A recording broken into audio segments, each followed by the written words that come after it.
ভাগ এখান থেকে। এখন কি করব? কাজও পেলাম না। মনে হয় আমার জীবনটা শুধু মার খাওয়ার জন্যই। আয়রন রাজাকে হারালে 50 কোটি? এটা কি সত্যি? শোন গ্রামবাসী, কেউ আছে নাকি যে আয়রন রাজাকে হারিয়ে 50 কোটি জিততে পারবে?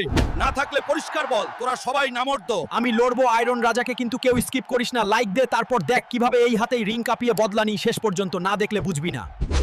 ওই গরিব হাল্ক, আমার সামনে দাঁড়াতে আসছিস? তোর যোগ্যতা কি রে?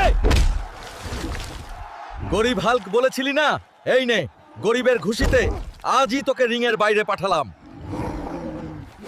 দেখ গ্রামবাসী, গরিব হাল্ক জিতে নিল পুরো 50 কোটি। কদ্দুসের মেয়ে দেখ, এখন আমার পালা। কি রে ভিখারি, এই বিল্ডিংটা তোর বাপের নাকি? আজ থেকে সব আমার এখান থেকে সরে যা। আর বন্ধুরা, কি রকম দিলাম? যদি তোমাদের হালকা ভাইয়ের অপমানের বদলা ভালো লাগে তাহলে চ্যানেলটা সাবস্ক্রাইব করে দিও।